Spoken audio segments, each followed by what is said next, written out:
بندی نہیں ہے. ولیوں کو مانتے ہیں. تو اب ہم یہ بھی وضاحت کرتے ہیں کہ ہم ولیوں کو کیا مانتے ہیں. تو بھائی صاحب سیدھی سی بات ہے کہ باپ کو باپ ماننا ہے، بھائی کو بھائی ماننا ہے، بیٹے کو بیٹا ماننا ہے. ولی اللہ، سبحان اللہ. تو اس کو ہم نے اللہ نہیں مانا، کیا بات، ولی اللہ مانا. سبحان اللہ سبحان اللہ. یہ آپ کا مائک کا تعاون، جو دو چار ساتھ ہیں ان کو بھی راہ فرار کا راستہ مل سکتا ہے، اور ہم آپ سے ہم آہنگی چاہیں گے. نہیں یہ میں نے ماشاءاللہ ہوگی سر جی آواز، اللہ آپ کو آواز صحیح آ رہی، گیٹ والوں کو بھی. تو ہم ولیوں کو ولی مانتے ہیں، یعنی اللہ کا دوست. بھائی صاحب توجہ رکھنی ہے، اللہ کا دوست مانتے ہیں. یہ بات ذہن نشین رکھیے گا. اب پہلی بات ولی ایمان والا ہے، دوسری بات وہ تقوی والا ہے، تیسری بات کہ ہم اس کو اس کا دوست مانتے ہیں. اب اگلی بات ہے کہ ہم ولی کی کیا مانتے ہیں. نہایت کمزور آواز ہے، گزارا آپ سے ہو رہا ہے. ولی کی کیا مانتے ہیں؟ تو اس کا سمپل سادہ سیدھا جواب یہ ہے، ہم ولی کی وہ بات مانیں گے کہ جو بات اس سے جوڑے گی جس کا ولی ہم نے اس کو مانا ہے. ٹھیک ہو گیا؟ وہ مانیں گے، وہ مانیں گے کہ جس بات کو مانیں گے کہ جس کو ماننے کی وجہ سے ہم نے اس کو مانا ہے. ہم نے اللہ کو ایک مانا، وہ معبود ہے، مالک ہے، مسجود ہے، رزاق ہے، واحد حقیقی ہے. اس سے ان کی دوستی ہو گئی. تو ہم نے کہا جی سارے دی رسائی تے اتھے تک نہیں، آپ کی تو دوستی ہے، ہماری بات بھی بنا دیجیے، ہماری بات بھی. اب ایک سادہ سی الجھن ہے تو نہیں ہے، ڈال دی جاتی ہے. وہ یہ ہے کہ وہ تو شارک سے زیادہ قریب ہے، قرآن نے بتا دیا. اور عالم الغیب والشہادہ، وہ ہر چھپی اور ظاہر چیز کو جانتا ہے. اور علیم بذات الصدور، دل کے صحرا میں بھی کوئی بات ابھرے تو مالک اس کو جانتا ہے. اب اگلی اس سے بھی تگڑی بات یہ ہے کہ اجیب دعوت الداعی اذا دعان، کہ جب بھی کوئی دعا مانگنے والا دعا مانگے تو ہم اس کی دعا سنتے ہیں، قبول کرتے ہیں. شارک سے بھی زیادہ قریب، دعاؤں کو بھی سنتا اور قبول فرماتا ہے. سمجھ گئے؟ تو اس کے باوجود بھی ربط، رابطے، وسیلہ، توسل، نسبت، بیعت کیا ہے یہ؟ تو اس کا سادہ سا جواب یہ ہے کہ وہ جو ہر ایک کی سنتا ہے اور وہی دعاؤں کی قبولیت کو قبول کرنے والا ہے، وہ فرماتا ہے وَابْتَغُوا إِلَيْهِ الْوَسِيلَةَ. اچھا یہ شعر نہیں ہے، قرآن کی آیت کا حصہ ہے، بے دھڑک سبحان اللہ کہیں. وَابْتَغُوا إِلَيْهِ الْوَسِيلَةَ، اس کی طرف وسیلہ تلاش کرو. تو مولوی نے تو نہیں کہا، مولا نے کہا. کیا کرو؟ اس کی طرف. پڑھیں یہ قرآن کا ترجمہ پڑھوا رہا ہوں میں آپ کو. اس کی طرف وسیلہ تلاش. اب ایک بھائی نے کہہ دیا، انہوں نے کہا اس سے مراد نیکی ہے، حج ہے، زکوٰۃ ہے، اعمال صالحہ ہے، نماز ہے، صدقات و خیرات ہیں. تو ہم نے کہا تب بھی مسئلہ وہی ہے جس کو آپ چھپانا چاہتے ہیں. وجہ یہ ہے کہ جب نیکی بھی رب نہیں ہے، غیر خدا ہے. نیکی اللہ تو نہیں ہے نا، غیر خدا ہے نا. بولیں ذرا، نیکی ایک عمل ہے نا، خدا تو نہیں ہے نا. تو غیر خدا تو یہ بھی ہوئی. تو جب فعل کا وسیلہ دیا جا سکتا ہے تو فاعل کا کیوں نہیں؟ سوکھا کر لیں.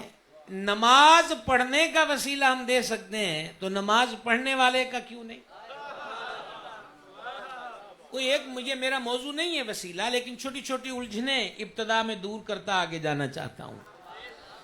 دوسری بات یہ ہے کہ رب فرماتا ہے یا ایھا الذین آمنوا اتقوا اللہ وکونوا مع الصادقین، اے ایمان والو اللہ سے ڈرو اور سچوں کے ساتھ ہو جاؤ. اچھا ایمان بھی مل گیا اور تقوی بھی مل گیا. وہی الذین آمنوا وکانوا یتقون, وہی چیز یہاں آ گئی. اے ایمان والو, پہلی بات یہ ہے کہ بات ہو رہی ایمان والوں سے. اگلا ہے اللہ سے ڈرو, تقوی ہو گیا. تو دو چیزیں مل گئی تو کام تو فارغ ہے. نہیں فارغ نہیں ہو, ابھی تو کام شروع ہوا ہے, ابھی تو کام شروع ہوا ہے. بھئی 500 روپے کا نوٹ بھی ہو تو ہم بس پہ بیٹھے ہاتھ رکھیں, موبائل جیب میں ہو, رش بھیڑ ہو تو یہاں ہاتھ رکھ لیتے ہیں. یہاں دل نہیں تھاما ہوتا, موبائل تھاما ہوتا ہے. کاش کے اتنی تگو دو اس ظالم دل پہ کی ہوتی تو بات ہی کچھ اور ہو جاتی. اعلیٰ حضرت کہتے ہیں کہ دل کے تیمار ہمارا کرتا, آپ بیمار ہے کیا ہونا ہے نا. اور دل کیا ہے؟ دل ہے وہ دل جو تیری یاد سے معمور رہا, اور سر ہے وہ سر جو تیرے قدموں پہ قربان گیا. اچھا عرض کیا کر رہا تھا آپ کی خدمت میں کہ موبائل کو تھاما ہوا ہے. بھائی کتنے کا ہے؟ لاس مان لیجئے 20 لاکھ کا ہے, 25 لاکھ کا ہے. چلو کوئی سونا بھی جڑ دو تو وہ 50 لاکھ کا ہے.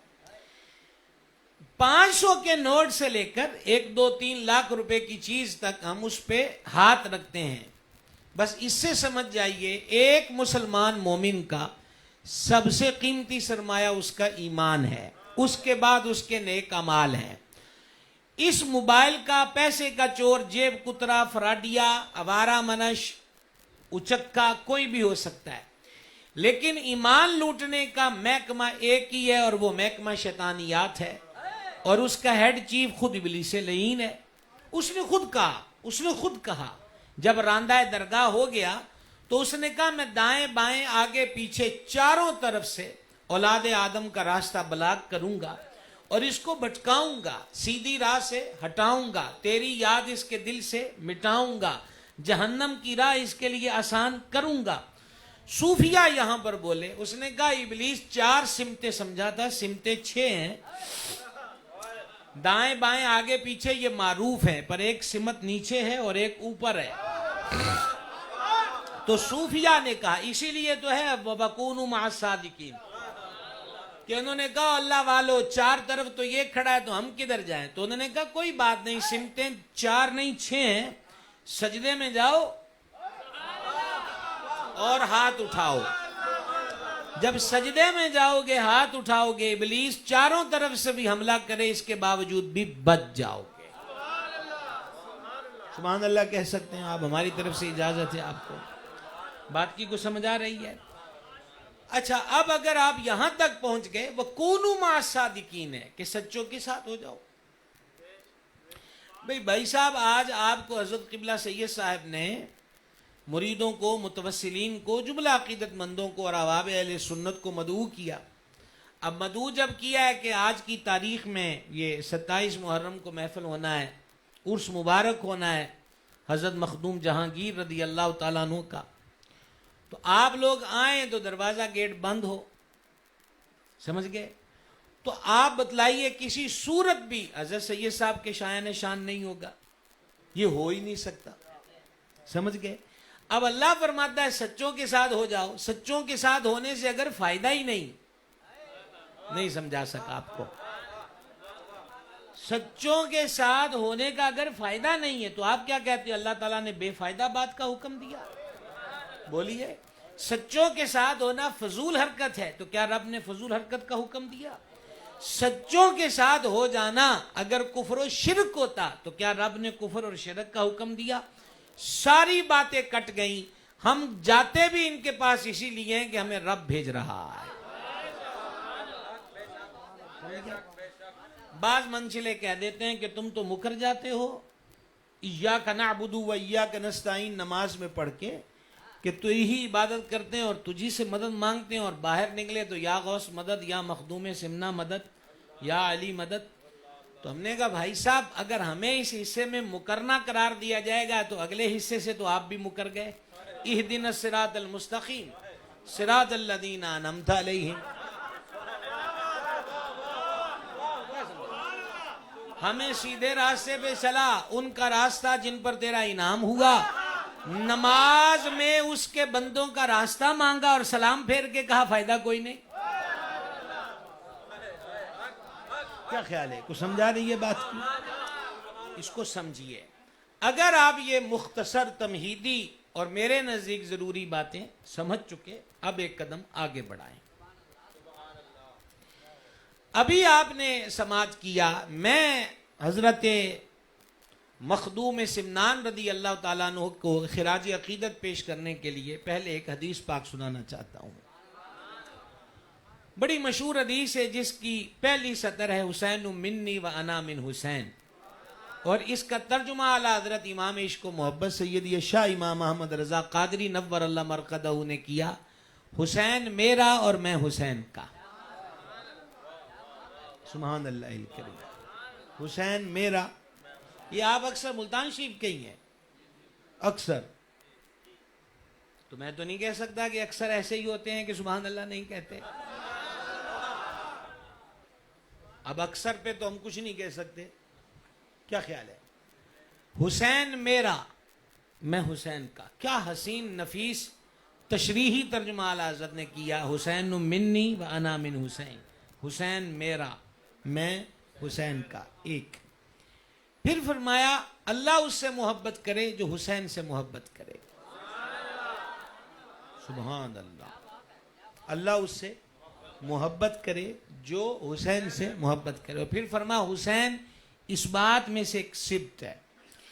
اس حدیث میں 4 مرتبہ امام علی مقام کا نام آیا، اور ہمیں بھی یہ توجہ پہلی بار اعلیٰ حضرت سے ملی کہ امام اہل سنت حدیث کوڈ کر کے کہتے ہیں کہ جو کلام، جو گفتگو، جو مضمون ایک مرتبہ نام حسین لے کر ہو سکتا تھا، وہ سرور عالم نے 4 مرتبہ نام حسین لے کر کی. حسین میرا، میں حسین کا، اللہ اس سے محبت کرے جو حسین سے محبت کرے. حسین سبت ہے 4 مرتبہ. ایک مرتبہ کیسے ہو سکتا تھا؟ حسین میرا، میں اس کا، اللہ اس سے محبت کرے جو اس سے محبت کرے. اور یہ ایک سبت ہے. اب کتنی بار نام آیا؟ ایک بار. پیغمبر کریم نے کتنی بار لیا؟ 4 بار. اعلیٰ حضرت فرماتے ہیں جانے عالم کا ایک بات کو 4 مرتبہ اپنے شہزادے، اپنے لاڈلے، اپنے پیارے کا 4 مرتبہ نام لینا اس بات کو ظاہر کرتا ہے کہ حضور کو نام حسین سے کتنی محبت ہے. اب آپ سوچیں گے کہ مخدوم سمنان کا ذکر کرنے میں اس حدیث کی ضرورت کیوں نہیں ضرورت؟ اس کا آخری حصے پہ غور کریں. حسین سبت ہے، سین با طا، مجہول طور پر سین بے توئیں. سبت، سبت اس درخت کو کہتے ہیں جس کی جڑیں زمین میں ہوں اور شاخیں 4 جانب ہوں. مجھے لگتا ہے کہ آپ پہنچ چلے ہیں. سبت اس درخت کو کہتے ہیں کہ جس کی جڑ زمین میں ہو اور اس کی شاخیں 4 جانب ہوں، چاروں جانب اس کی شاخیں پھیلی ہوں. آپ اندازہ کریں حضرت امام عرش مقام کی عمر مبارک ممکن ہے اس وقت 4 سال ہو، 5 سال ہو جب سرکار نے یہ فرمایا، اور آپ کی شہادت 56 سال، 56.5 سال کم و بیش اس مبارک عمر میں تھے جب آپ کی کربلا میں شہادت ہوئی. تو جب حضرت امام کی عمر 4 سال ہو یا 5 سال ہو یا 3 سال ہو، حضور اس دن فرماتے ہیں یہ سبت ہے، ایسا درخت جس کی جڑیں زمین میں اور شاخیں چاروں جانب ہیں. 56.5 سال کی عمر 61 ہجری 10 محرم کو پوری یزیدیت، پوری صفاقیت، ظلم، جور، جفا کی ہر رسم کو انہوں نے آزمایا میرے محبوب کے خاندان علی اطہر پر، اور ارادہ کیا، تل گئے کہ نسل حسین کو آج ختم کر دیا جائے. لیکن حضور مدینے کی گلی میں، اور پتہ یہ کیسے فرمایا تھا حضور نے؟ حضرت امام کو سینے سے لگا کر ان کے ہونٹ پہ ہونٹ رکھ کے بوسہ دیا تھا، اور پھر فرمایا تھا. نتیجہ کیا نکلا؟ حضرت امام کے لیے میرے کریم نے مدینہ پاک کی گلی میں اس دن اعلان کر دیا، گھبرانے کی ضرورت نہیں، یہ مٹانے والی یزیدیت خود مٹ جائے گی. حسین کی نسل کا سلسلہ مشرق میں بھی ہوگا، مغرب میں بھی ہوگا، شمال میں بھی ہوگا، جنوب میں بھی ہوگا. اور اسی نسل حسینی کا سید ہے سید محمد اشرف. کمزور آواز ہے اب آپ کی. اسی شجرہ کریمہ، اسی شجر کی حسین شاخ، سمجھ گئے؟ سمنان یا سمنان، ایران کے اندر ایک علاقہ جو پوری سلطنت اور حسینی سادات اس سلطنت کے بادشاہ رہے. ٹھیک ہو گیا. آپ نے ابھی عزت والا مرتبہ سے مختصر اور جامع انداز میں تعارف سماعت کیا، اور ویسے بھی وہ اشرفی کیسا ہے جس کو مخدوم سمنان کا نہ پتا ہو. ویسے آج کل مریدی ہے ایسی ہوئی اللہ ماشاء اللہ، ان سے پوچھیں آپ کا سلسلہ کون سا ہے تو کہتے ہیں میری کریانے کی دکان ہے.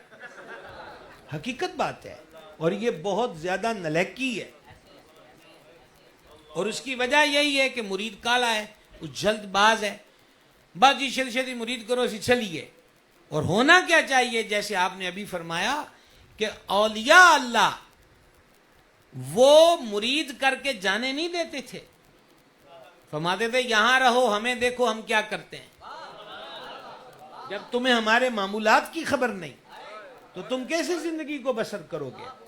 اور مخدوم سمنان جب اپنے مرشد کی خدمت میں آئے ہیں تو ان کے مرشد نے ان کو مکمل مجاہدوں سے گزارا.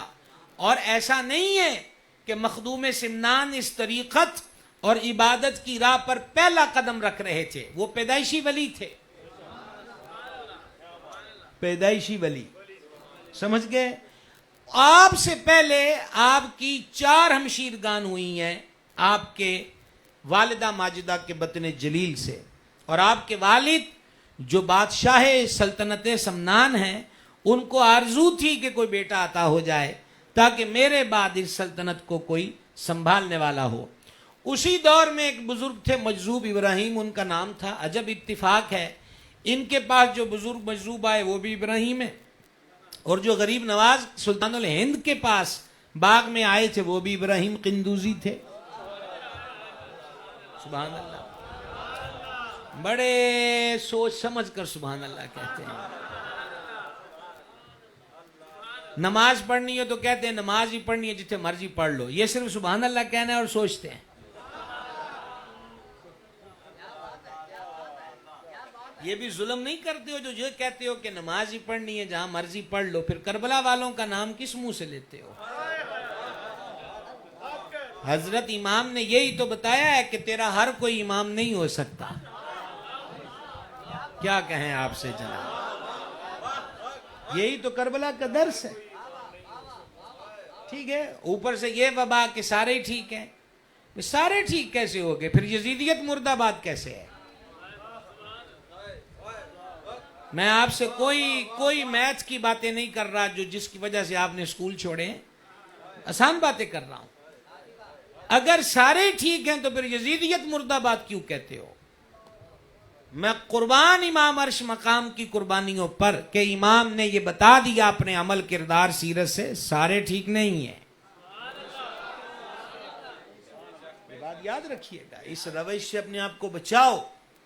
اور یہ بیماری زیادہ تر اہل سنت کہلانے والوں میں ہے.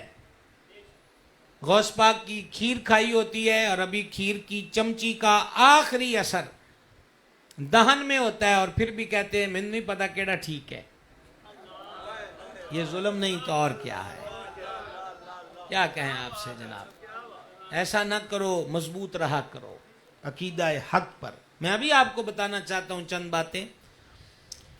تو کیا ہوا؟ وہ تشریف لائے. تشریف بھی کب لائے؟ جب آپ کے والدین کریمین مصلی پر ماو عبادت تھے.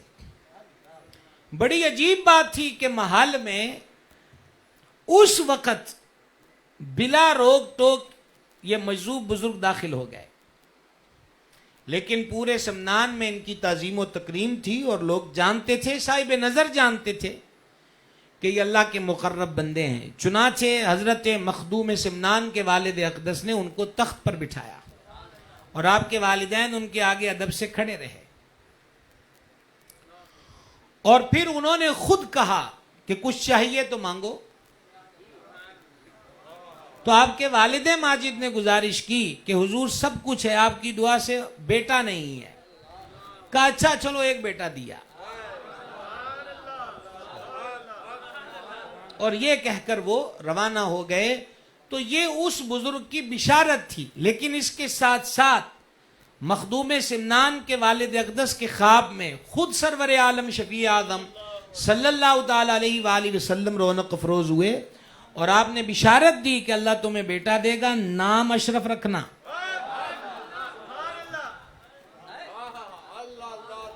آپ اندازہ کیجئے ان کا اسم بھی حضور کے دربار سے آیا اور ان کا لقب بھی رب کے دربار سے آیا. کیا شان ہے, کیا مقام ہے.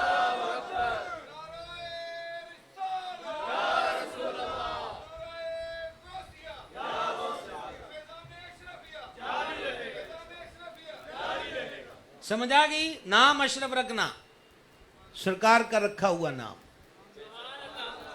سرکار کا رکھا ہوا نام. سبحان اللہ الکریم. اچھا, اب آپ کی ولادت اقدس ہوئی. اب علم و عرفان کا عالم دیکھیں.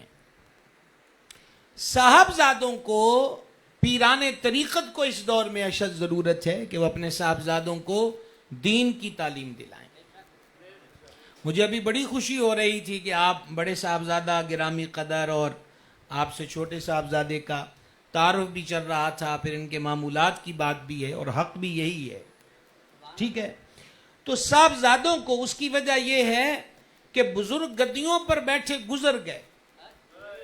آگے صاحبزادوں کو صرف کالج یونیورسٹی کا ماحول ملا اور وہ پھر عرس کے موقع پہ ٹوپی لے کے تشریف لے آتے ہیں اور پھر جو ہو رہا ہے وہ ہماری نگاہوں کے سامنے ہے. سمجھ گئے آپ؟ اس کی اشد ضرورت ہے. میں تلخی, تنقید اور اس انداز میں بات کا عادی نہیں ہوں کہ جس سے آگے کو سننے والے کو نصیحت نہ ملے وہ ضد میں آئے. ہماری تو ریکویسٹ ہے, ہم تو چاہتے ہیں کہ ولیوں کی خانقاہوں کے چراغ جلتے رہیں, انوار پھیلتے رہیں, سائلین آتے رہیں, نورانیت کا لنگر پاتے رہیں, یعنی جنہیں وجود کی خوراک بھی ملے اور روح کی خوراک بھی ملے. اچھا, اب آپ اندازہ کریں 7 سال کی مبارک عمر تھی مخدوم سمنان کی جب انہوں نے قرآن پاک حفظ کر لیا. دیکھ رہا ہوں میں آپ کو, فی الحال تو میں آپ کو دیکھ رہا ہوں. 7 سال کی عمر میں قرآن حفظ کیا اور 7 قراتوں میں. پھر لطف کی بات یہ دیکھیں, 14 سال کی عمر میں تمام مروجہ علوم, آج کے لفظوں میں بولیے درس نظامی, مفتی کورس, سمجھ آگی باتیں, جتنے علوم اس وقت رائج تھے مدارس دینیہ میں, باقاعدہ اساتذہ سے حضرت سرکار مخدوم اشرف نور اللہ مرقدہ نے اکتساب علم کیا. 7 سال کی عمر میں حفظ قرآن مکمل 7 قراتوں میں, اور جب 14 سال کی عمر ہوئی ہے تو یہ حسینی سید عالم بھی ہے, حافظ بھی ہے, مفتی بھی ہے, امور فقہ کو جاننے والا بھی ہے, تفسیر اور حدیث پر گہری نظر رکھنے والا بھی ہے. یہ اللہ پاک کی عطا ہے, یہ اللہ رب العزت کی عطا ہے, اس کی نوازشات ہیں. عجب اتفاق دیکھیے کہ عمر 15ویں بہار میں داخل ہوئی تو والد اقدس نے وصال فرمایا. 15 سال کا حافظ, عالم, فقیہ, مدرس, صوفی, درویش, حسینی سید, وہ سلطنت سمنان کا بادشاہ بنتا ہے. کیا بات ہے جناب, 15 سال کی عمر. ٹھیک ہے جناب. اب اس اٹھتی ہوئی عمر کو جو پرانے تجربہ کار سلطنتوں کے لوگ تھے انہوں نے اس کو سنہری موقع جانا اور خیال کیا کہ سمنان کی ریاست کو قابو میں کرنے کا یہی بہترین وقت ہے. 15 سال کا لڑکا تخت پر بیٹھا ہے, اسے کیا سدھ بدھ ہوگی حفاظتی امور کی, کیسے وہ اپنی فوجوں کو لڑائے گا, کیا کرے گا. چنانچہ مختلف افراد ریاستوں نے سمنان پر حملے کا منصوبہ ہی نہیں بلکہ اس کو عملی جامہ پہنایا. اب یہاں ہنگامی میٹنگ ہے مخدوم سمنان کی زیر سرپرستی. تو اب اشارے کنایوں میں بات ہو رہی ہے کہ بالکل اپنے ملک کی حفاظت کرنی چاہیے اور حملہ آوروں سے لڑنا چاہیے، لیکن اس کے لیے کسی ماہر پرانے تجربہ کار فرد کی ضرورت ہے۔ اب آپ سمجھ گئے ہوں گے کہ ان لفظوں میں اشارہ کیا تھا۔ میں تو آپ کے اشارے ابھی تک نہیں سمجھ سکا، وقت لگے گا، اور جب وقت آئے گا اس وقت ہم وما علینا کہہ چکے ہوں گے۔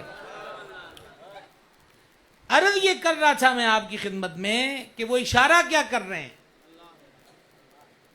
بھئی مجھے بتلائیے 7 سال کی عمر میں حفظ قرآن ہے، 14 سال کی عمر میں پورے علوم پڑھ لیے، تو یہ ایسا تو نہیں ہوا کہ کوئی موبائل کا دور تھا اور اپلیکیشنیں ڈاؤن لوڈ کر لی اور عالم بن گئے۔ یہ عرصہ اساتذہ سے پڑھنے میں گزرا، سمجھ رہے ہیں نا؟ تو اس کا مطلب ہوا ان کی عمر کی 14 سال کی جو بہاریں ہیں وہ اکتساب علم میں گزری ہیں۔ امور سلطنت اور جنگی معاملات پر ان کی کوئی توجہ نہ رہی، اور 15ویں سال کی عمر میں انہیں سمنان کے تخت پر بیٹھنا ہے، اور بیٹھ گئے۔ تو جب یہ اشارہ ہوا تو آپ پھر جلال میں بولے، حسینی ہے نا؟ جاؤ یار ملتان،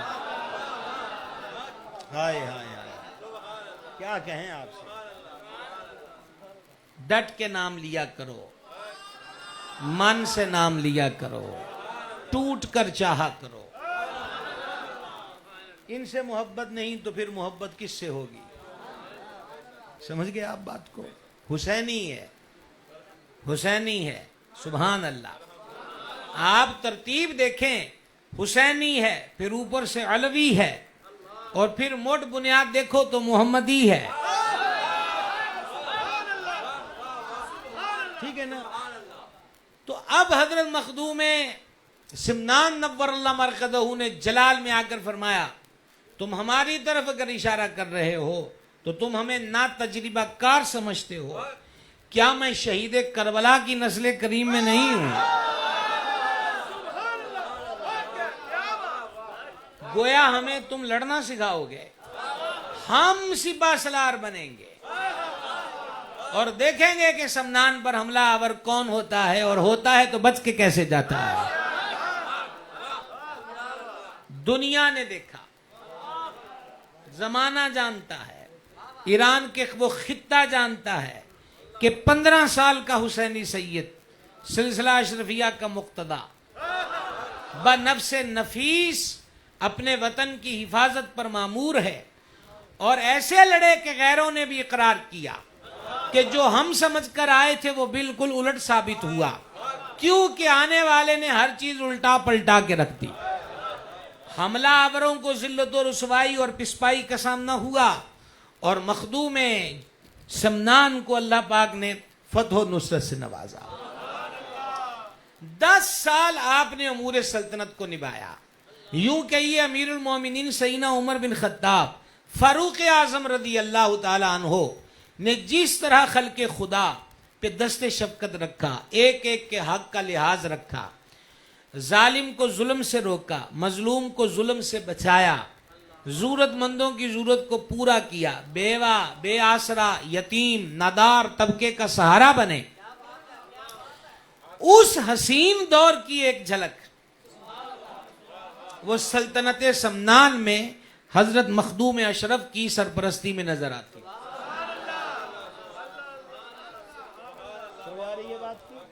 سمجھا رہی بات کی؟ 15 سال کی ایج سے 25 سال تک، تو کل مدت ہوئی 10 سال۔ کتنے سال؟ 10 سال۔ جب 25واں سال ہوا تو ابو العباس حضرت خضر علیہ السلام سے ملاقات ہوئی۔ کہا جناب بس اب فقر کی بادشاہی میں چلیں، اب درویشی کے جہاں کی بادشاہی کریں، اس کو چھوڑ دیں۔ آپ حضرت ابو العباس خضر علیہ السلام سے ملاقات کے بعد اپنی والدہ کریمہ رحمت اللہ تعالی علیہا کی خدمت میں حاضر ہوئے اور سارا ماجرا سنایا۔ والدہ ماجدہ سے آپ اس وقت جن کو علم نہیں تو ذہن کبھی زبان سے زیادہ تیز دوڑتا ہے نا، وہ آگے کے جواب کھینچ کھینچ کر دے رہا ہوتا ہے، تو ذہن میں تو یہی آئے گا کہ والدہ کہیں گی تم پوری سلطنت چھوڑ دو گے، بسا بسایا ملک چھوڑ دو گے، تو کیا ہم لوگوں کے ہاتھوں کی طرف آ جائیں گے؟ کون اس پر بیٹھے گا؟ نو. والدہ ماجدہ نے مسکرا کے فرمایا کہ میں تو اس دن کا انتظار کر رہی تھی.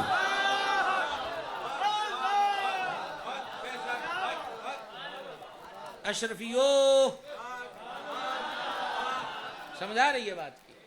کیا فرمایا انہوں نے کہ میں تو اس دن کا انتظار کر رہی تھی کیونکہ تمہارے نانا یعنی آپ کی والدہ ماجدہ کے والد ماجد انہوں نے مجھے یہ بشارت دی تھی کہ اللہ تمہیں بیٹا عطا کرے گا اور وہ بیٹا فقر کی دنیا میں درویشی کی دنیا میں ایک تاجور ہوگا. تو میں تو انتظار کر رہی تھی کہ انہوں نے تو کہا تھا درویشی کی دنیا کا ہوگا، تو 10 سال سے دنیا کے تخت پر بیٹھا ہے، لیکن آج وہ دن آ گیا کہ جس کی خبر مجھے پہلے سے تھی. اور ابھی آپ نے عزت والا مرتبت گرامی قدر سید محمد مصطفیٰ اشرف صاحب دامہ ذلہ سے سنا کہ ولایت کی دنیا میں 2 حضرات ایسے ہوئے ہیں جنہوں نے تخت شہی کو چھوڑا. اصل بات یہ ہے دنیا کے بارے میں کئی چیزیں ہیں. یہ مضمون ایسا ہے کہ پھر ہم بہت دور نکل جائیں گے. المختصر یہ امام ابو نعیم اصفہانی رحمہ اللہ نے اس روایت کو حلیۃ الاولیاء میں لکھا. مولا مرتضیٰ شیر خدا باب ولایت کرم اللہ تعالی وجہ الکریم ساری رات میں وہ عبادت رہتے، وجد التجاؤں استدعاؤں اور ذکر اللہ میں، اور خصوصاً اللہ کے حضور استغاثوں میں مولا علی پاک کی کیفیت ایسی ہوتی تھی کہ آپ کے خادم خاص کہتے ہیں کہ جیسے کسی کو سانپ ڈنک مارے وہ تڑپتا ہے، اللہ کے حضور مناجات میں مولا مرتضیٰ کی کیفیت ایسی ہوتی تھی. دعائیں تو آج ہم بھی مانگ کے کہتے ہیں مینو مہینہ ہو گیا دعا مانگ دے. کبھی اپنا طریقہ دیکھا ہے دعا مانگنے کا؟ ہاتھ کدھر اٹھے ہوتے ہیں، نظر کدھر ہوتی ہے، ذہن کدھر ہوتا ہے، دل کدھر ہوتا ہے؟ شرم تو ہمیں کرنی چاہیے.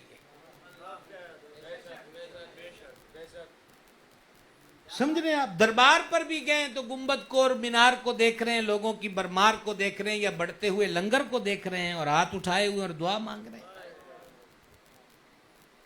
سلطان الہند غریب نواز کی چوکھٹ پر نبینا بیٹھا کہتا ہے خواجہ آنکھیں دے دو، اور مغلیہ خاندان کے بادشاہ گزرتا ہے. کہا کب سے مانگ رہے ہو؟ کہ کئی روز گزرے. کہ میں اندر سلام کرنے جا رہا ہوں، واپسی تک آنکھیں مل گئی، ٹھیک نہیں گردن کاٹ دیں گے. واپس آئے تو نابینا دیکھ رہا تھا. تو کسی خاص بندے نے مغلیہ خاندان کے سردار اورنگزیب عالمگیر سے پوچھا کہ جناب من یہ کیا راز ہے؟ کہا اوپر سے لگا تھا. اور جب ہم نے کہا کہ واپسی تک گردن کاٹ دیں گے تو اس کو ٹائم سمجھ میں آ گیا کہ بادشاہوں کے لیے گردن اڑانا کوئی معمولی سی بات ہوتی ہے، نو پرابلم. اب اس کو جب جان کے پڑ گئے نا لالے، اب اس نے دل سے غریب نواز کو پکارا. اور اگلا جملہ میرا ہے کہ خواجہ تو دل والوں کی سنتا ہے.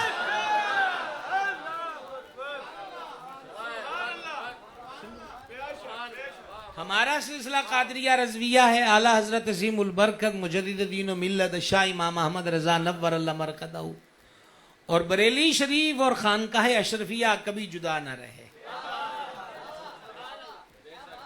یہ بات ذہن میں رکھیے گا. تو اعلیٰ حضرت سے ہمارا سلسلہ آگے جاتا ہے مارہرہ مطہرہ میں. مارہرہ مطہرہ شریف جو ہے وہ بھی حضور کا خاندان عالی شان ہے. تو مارہرہ شریف اعلیٰ حضرت کے مشائخ کا طریقہ تھا کہ وہ بھی پوری چلہ کشی، نفس کشی، اوراد و وظائف اور تنہائی و خلوت، مراقبہ، یہ سب تعلیمات دیتے تھے. ایک امام احمد رضا ہے جس سے کچھ بھی نہیں کروایا، پہلے دن ہی مرید کیا اور خلافت دی. تو کہا یہ پیچھے سے پکا آیا ہے، کلیئر کٹ ہے، پالش کی ضرورت ہی نہیں، پالش شدہ ہے. بس اتنی سے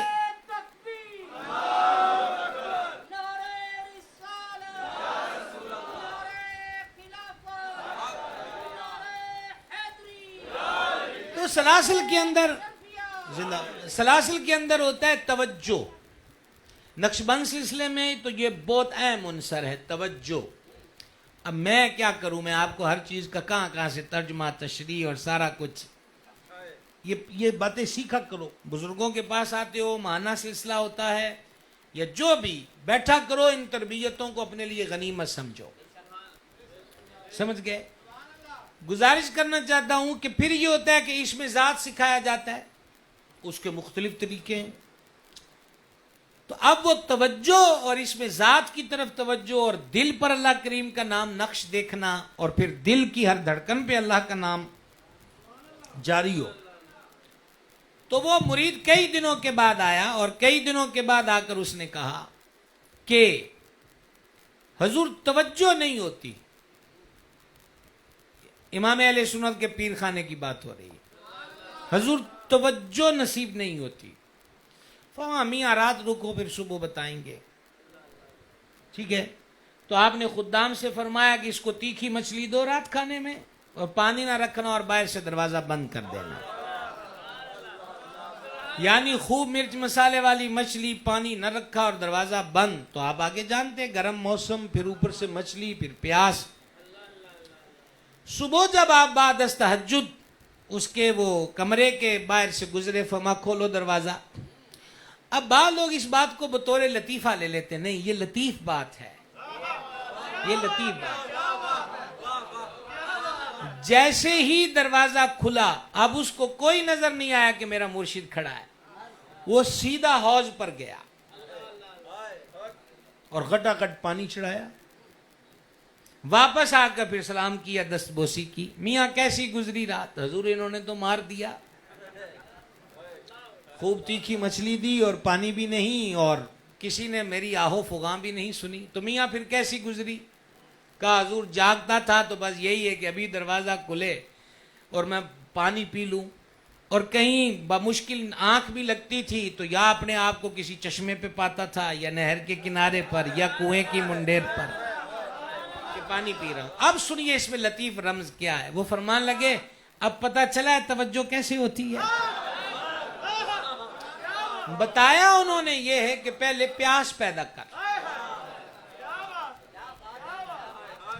جب تک سچی طلب ہی نہیں ہوگی مطلوب حاصل کیسے آئے گا؟ پیاس ہی نہیں ہے تو پانی کیسا؟ کچھ سمجھ آ رہی ہے؟ یہ والا جو ایریا ہے کچھ سمجھ آ رہی ہے آپ کو؟ پیاس نہیں ہے تو کیا ملے گا؟ یہ سمجھنے کی باتیں ہیں. چلو واپس پلٹیے.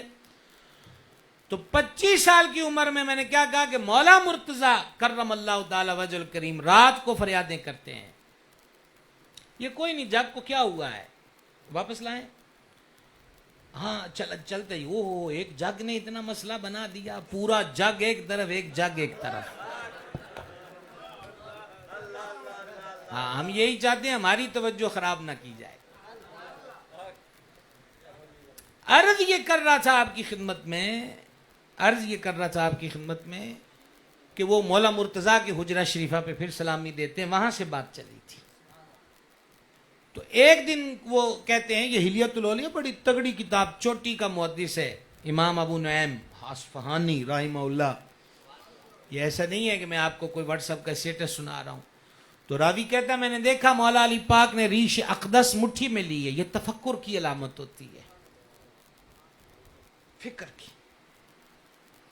اور کریم بھی جب عرش الہی کے نیچے امت کے لیے بات کریں گے اس وقت حضور بھی ریش انور قبضہ میں لے گا. کیا کہیں. اس لیے اعلیٰ حضرت کہتے ہیں جو نہ بھولا ہم غریبوں کو رضا، یاد اس کی اپنی عادت کیجیے. ٹھیک ہے. تو اب بات کیا ہوئی؟ عرض یہ کر رہا تھا کہ وہ حضور مولا مرتضیٰ ریش اقدس منور اپنے مبارک ہاتھ میں لی ہوئی ہے اور فرما رہے ہیں اے دنیا تو پھر آ گئی ہے. ہائے ہائے ہائے، خالی حجرہ حیدر ہے. کیا کیا سامنے آتا ہوگا. مولا علی فرما رہے دنیا تو پھر آ گئی ہے. تجھے کتنی بار کہا ہے یہ روپ بدل بدل کے نہ آیا کر. علی نے تجھے 3 طلاقیں دے دی ہیں. واہ، علی نے تجھے 3 طلاقیں دے دی ہیں. اسے پتا چلا کہ فقہ علی بھی یہی ہے کہ 3 طلاقیں دے کے رجوع نہیں ہو سکتا. جاؤ یار, مسئلہ تو حل ہوتا ہے, آپ کرتے نہیں ہیں. مسئلہ یہ ہے, مسئلہ یہ ہے. تو اب یہاں پر ایک اور لطیف بات سنیں. ایک سید صاحب اعلیٰ حضرت امام احمد رضا کے پاس رونق افروز ہوتے تھے. مالی حالات میں کمزوری تھی, گائے گائے گھر کے دکھ درد آپ سے شیئر کر لیتے تھے. ایک دن یوں ہی کوئی غم کی کتھا سنا رہے تھے تو اعلیٰ حضرت نے کہا شاہ جی فقیر کو ایک بات تو بتائیں. کہا حضور پوچھئے. کہا یہ بتائیں کہ باپ جس عورت کو طلاق دے دے وہ بیٹے کے نکاح میں آ سکتی ہے؟ تو سید صاحب نے کہا نہیں. کہا آپ کے باپ اور میرے مولا علی کرم اللہ تعالی وجہ الکریم اس دنیا کو 3 طلاقیں دے چکے, نہیں آتی تو جانے دیں.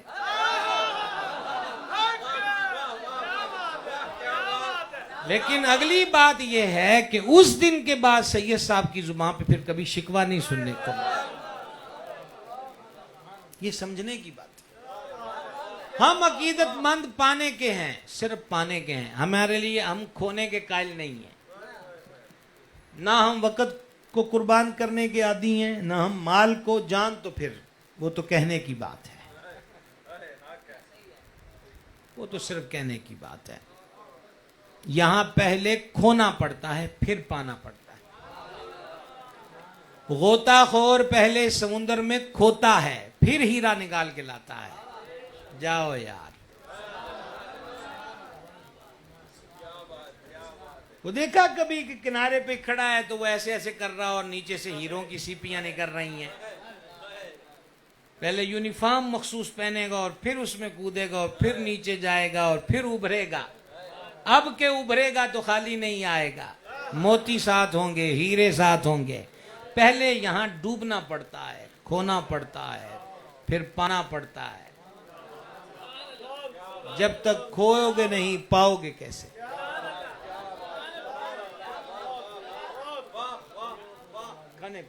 کھونے کو کوئی دے, یہ حقیقت بات ہے معذرت کے ساتھ. پانے والوں نے پایا. آپ والٹر شیپ کی گدی کو جانتے ہیں, سید صاحب رحمۃ اللہ علیہ خانقاہ ہے نقشبندیہ سلسلے کی. تو وہ ان کے مرشد نے فرمایا کہ بارشیں ہو گئیں, عرس آ گیا, تو جو ایندھن جس کو ہم پنجابی میں بالن کہتے ہیں, لکڑیاں, وہ بھیگ گئیں. تو آپ نے ان سے فرمایا کہ اب کیا کرنا ہے, لکڑیاں تو ساری بھیگ گئیں, لنگر پکانا ہے. تو یہ واپس گھر آئے. ابھی نئے نئے ان کے مکان بنے تھے اور اس وقت یہ لوہے کے گارڈر تو یوز کم ہوتے تھے, یہ لکڑی کے شہتیر ہوتے تھے, بالے. تو انہوں نے سارا نیا مکان ادھیڑ دیا, بالے خشک نکالے. اور ساتھ ہی حضور والا گھر سے سید گرانا ہے تو بیبیوں کے زیورات بھی لیے اور اپنی جتنی جائیداد تھی اس کے کاغذات بھی لیے. وہ 2 پوٹلیاں الگ بنائیں اور سب لے گئے. عرض کی حضور یہ بالن آ گیا ہے. ساتھ وہ 2 پوٹلیاں دی. کا یہ کیا ہے؟ انہوں نے سوٹی سے اس کو ہلا کر کہا جس میں گھر والوں کے سب کے زیورات ہیں اور جتنی میری جائیداد ہے اس کے کاغذات ہیں. فرمایا یہ لے جاؤ, اور پھر سینے سے لگایا. پہلے گوانے کا کچھ ہمت بناؤ, سمجھ گئے؟ 10 روپے کا دادا صاحب کے یہاں مکھانوں کا پیکٹ تقسیم کر کے کہتے ہو 40,000 والا پہلا بانڈ میرا نام لگ گیا. آپ ہی اپنی اداؤں پہ غور کریں. سمجھیے اس بات کو. ہاں, پھر یاد آ جائے تو پھر سمجھیے گا. یہ غور کی بات ہے. اور اگر یہی ہے کہ میں نے پانا ہی پانا بنا تو بس یہ پھر اپنا ایک زوم, ایک خام خیالی ہے. ان لوگوں کو کیا ضرورت ہے, وہ بڑے لوگ ہیں, بے نیاز مزاج رکھتے ہیں. امام نہیں کہتے مدینہ شریف کی گلی میں کوئی کیوں پوچھے تیری بات رضا, تجھ سے کتے ہزار پھرتے ہیں. آپ کیا جانتے ہو یہ اعلیٰ حضرت کا کماز کو شیری وزن ہے؟ آج جی کی کس معراج پہ کھڑا ہے امام احمد رضا؟ کیسے سمجھائیں؟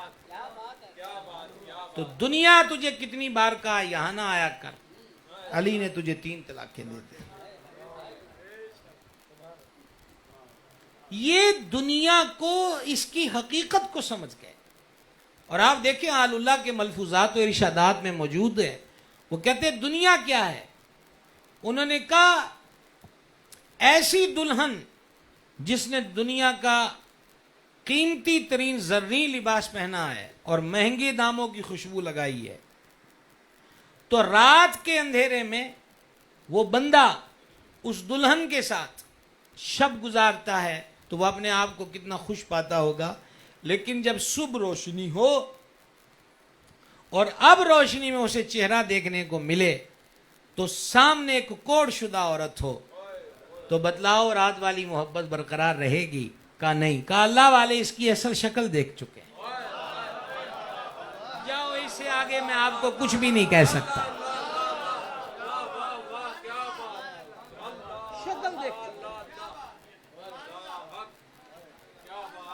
شکل دیکھ چکے ہیں، اس کی حقیقت کو سمجھ چکے ہیں. آپ حدیث پاک سنیں. میں نائب محدث اعظم کا غلام ہوں. حدیث پاک سنیں. میرے کریم آقا علیہ السلام نے فرمایا او کما قال، اگر اللہ رب العزت کے ہاں اس کل دنیا کی قدر اہمیت مچھر کے سر یا مچھر کی آنکھ جتنی بھی ہوتی، کتنا بڑا سر ہوتا ہے جی مچھر کا، اگر اس دنیا کی قدر و منزلت اللہ کے ہاں جل جلالہ مچھر کے سر جتنی بھی ہوتی تو کسی ایک کافر کو پانی کا گھونٹ نہیں ملتا. یہ کفر والے جو موج کر رہے ہیں یہ بڑا ثبوت ہے کہ اللہ کے نزدیک دنیا کی اہمیت ہے ہی.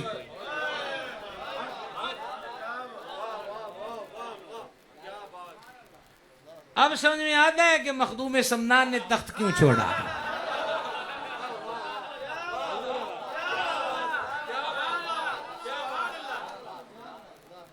کیوں چھوڑا؟ اگر وہ تخت نہ چھوڑتا تو آج ملتان کے اس کونے میں بیٹھ کر مخدوم جہاں مخدوم سمنان کا عرس مبارک رمز سمجھ کے خواجہ ابن ادم نے کیسے چھوڑا ہے. باب رومی نے پڑھو مثنوی شریف. سوئے اپنے تخت اپنے گدے مخملی پر، چھت پہ آٹ ہوئی، کون؟ او میں جی میرا اونٹ گواچ گیا. بادشاہ ہے نا، مزاج برہم ہوا. کہا چھت اونٹوں پر ملتے ہیں، عقل مندی ہے یہ کوئی؟ بے وقوف کہیں کا. تو اس نے بھی آگے سے ترکی بترکی جواب دیا کہ اگر اونٹوں کو چھتوں پہ ڈھونڈنا عقل مندی نہیں تو کیا رب کو نرم بستروں پہ ڈھونڈنا عقل مندی ہے؟ اس ایک جملے نے وہ بستر کانٹوں کا کر دیا اور کسی کروٹ چین نہ آیا. صبح بجے بجے تخت پر بیٹھے ہیں تو ایک بوسیدہ لباس میں ملبوس شخصیت ظاہر ہوئے، داخل ہوئے. نہ کسی نے روکا نہ کوئی روک سکتا تھا. دائیں بائیں سارے محل کو دیکھ کر کہا مسافر خانہ پسند نہیں آیا. ایک تو رات کا اضطراب تھا، اوپر سے یہ حالت تو طبیعت اور برہم ہو گئی. یہ آپ کو مسافر خانہ دکھتا ہے؟ یہ نوکر چاکر، یہ قالین، یہ خدام، یہ سونے چاندی کے تخت، یہ صوفے، یہ کرسیاں، یہ سب آپ مسافر خانے ایسے ہوتے ہیں. تو بزرگ نے کا نگاہ اٹھا کر کہا تم سے پہلے میاں کون تھا یہاں اس تخت پر؟ کہا والد. والد سے پہلے ان کے والد. تمہارے بعد کون ہوگا؟ میرا بیٹا. تو کہا اور مسافر خانہ کس کو کہتے ہیں؟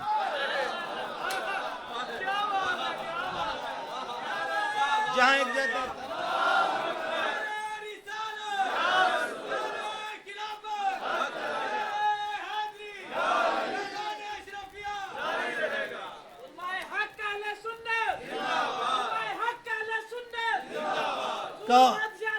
زندہ باد. اور مسافر خانہ کس کو کہتے ہیں؟ جہاں ایک جاتا ہے ایک آتا ہے. بس یہ فقر کی دھونی دی اور بابا چل دیا. خواجہ ابن بن ادم نیچے اترے اور پیچھے پیچھے خدا کے لیے رکو، کون ہو تم، کون ہو تم؟ اور ایک جگہ رک گئے کہ میں خضر ہوں. اب بھی سمجھ نہیں آئی. جاؤ یار. 25 سال کی عمر میں مخدوم سمنان کے پاس بھی خضر, اور جب تخت پر پوری چاندنی تھی خواجہ ابن ابی ندم کے لیے بھی خضر. ٹھیک ہے, تو کہا بس تمہیں یہی سمجھانا ہے. اسی دن چھوڑ دیا. جاؤ یار, یہ مسئلہ یہ ہے. بیعت ہونے کا مطلب ہوتا ہے بک جانا. جو پیر کول قرار کرواتا ہے, سچ بتلائیے کتنے لوگ ہوتے ہیں جو اسی وقت ان کا دل خود فیصلے کر رہا ہوتا ہے یہ مجھ سے نہیں چھوٹے گا, یہ مجھ سے نہیں ہوگا. جاؤ یار, تو مریدی میں اتنا کچھ بھی نہیں چھوڑ سکے, اور جنہیں سمجھ آ گئی وہ تخت چھوڑ گئے. سمجھ گئے؟ بڑی معذرت کے ساتھ اس سے مراد ہرگز خانقاہ سے وابستہ مرید یہ نہ سمجھے میں ان کے لیے, میں جنرلی بات کر رہا ہوں.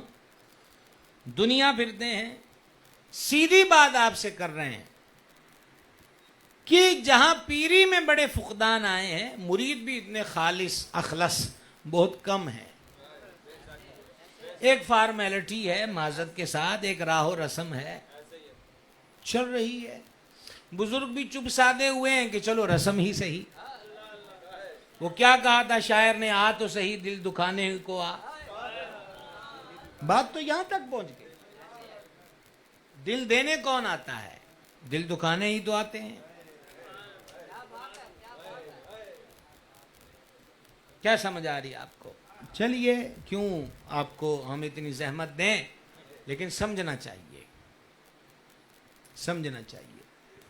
بعض مرید اپنے آپ کو بڑے شانہ سمجھ رہے ہوتے ہیں, اور بعض ایسا بھی سمجھ رہے ہوتے ہیں کہ میرے پیر کو نہیں پتا. نہیں سمجھ آئی؟ وہ تو پردے رکھ رہے ہوتے ہیں کہ چلو ٹھیک ہے, ان کی ڈیوٹی ہوتی ہے وہ بھرم رکھیں, چلو ٹھیک ہے. اور تم سمجھتے ہو کہ تم اڈاریاں مارتے ہو اور تمہاری خبر نہیں ہوتی. خبریں تو بہت ہوتی ہیں, پر ان کو فکر ہوتی ہے کہ کسی اور کو خبر نہ ہو. سمجھ رہے ہیں جی؟ بس کاش کے سمجھو. اب یہ علیحدہ مضمون ہے جی, آپ کو کیوں آدھی رات تکلیف دیں. یہ جلدی جلدی بس یہی ایک بات پوری کریں. میں دیکھ رہا ہوں 1 گھنٹہ تو ہو چلا مجھے گفتگو کرتے, اور کیسے گزر گیا وہ آپ کو پتا ہوگا. کیسے گزر گیا اور کیا گزری.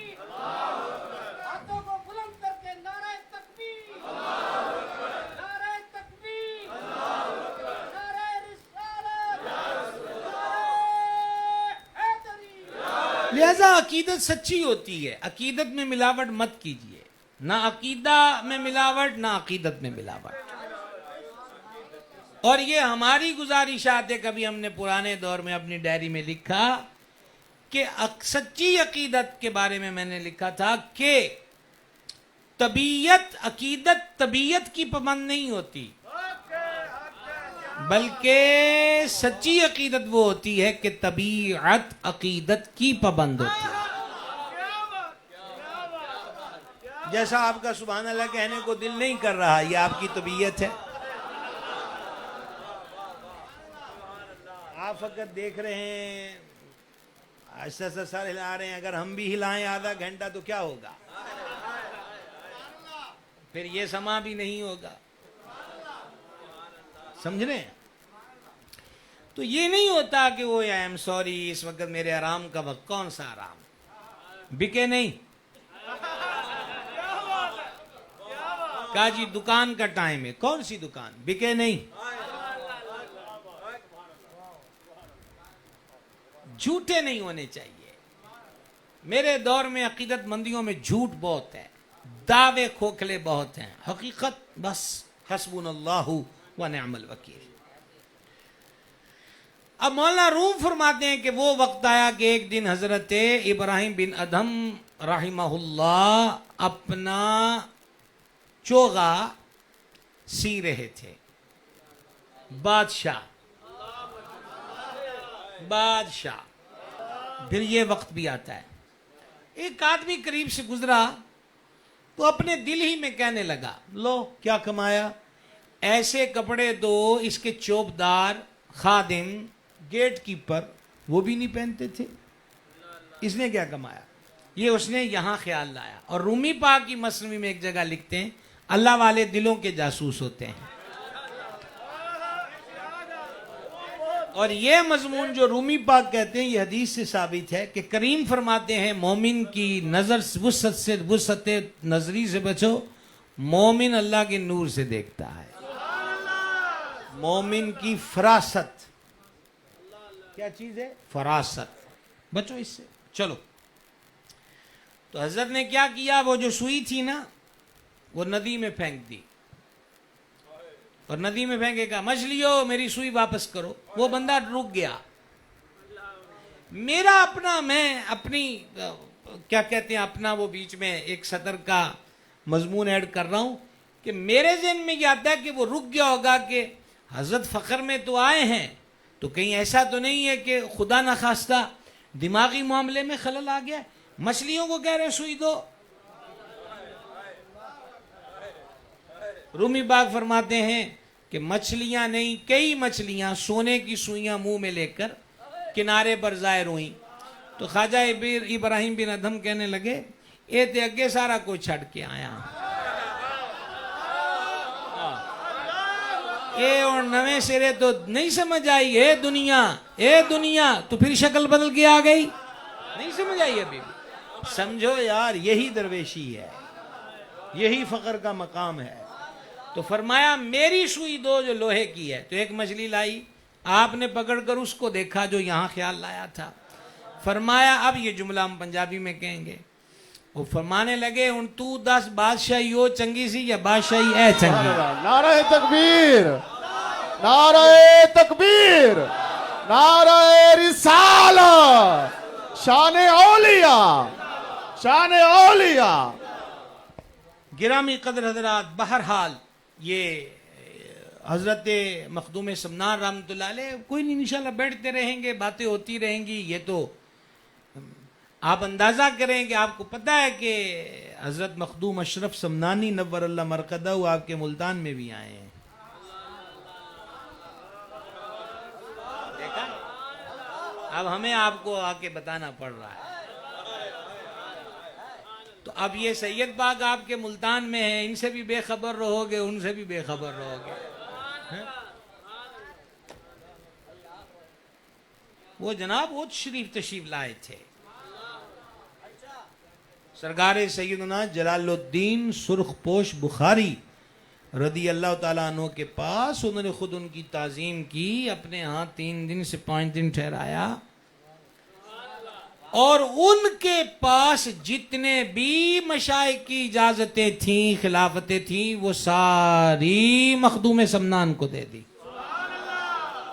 لیکن پھر بھی کہا کہ او جڑی گل نو تو آیا ہے نا او ایتھے نہیں ہے. اس کے لیے پھر ان کے مرشد پاک کی طرف بھیجا ہے. آج تک کے لیے اتنا ہی. سمجھا گئی ہے؟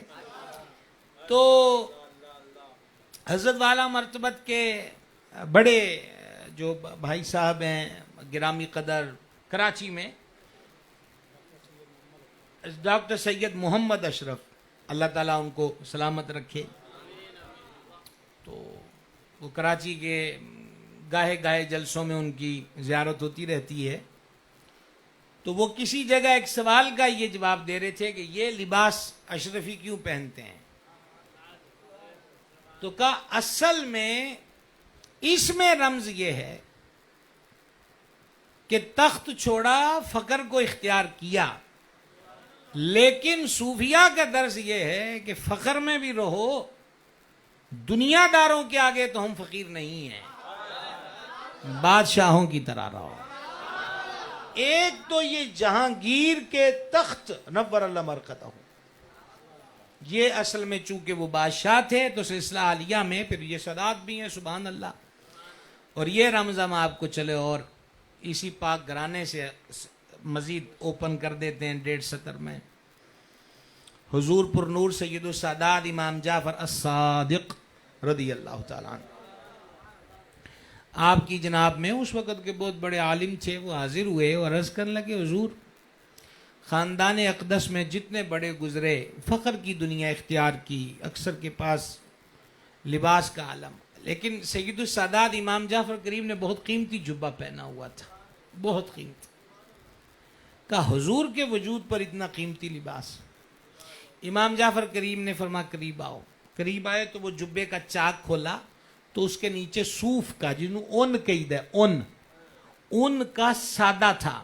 فرمایا جب مسلح پہ ہوتے ہیں تو وہ ہوتا ہے تے جدو نہ دنیا دارا آگے بیٹھی دا ہے پھر ٹور نال بیٹھی دا ہے۔ وما علینا الا البلاغ المبین۔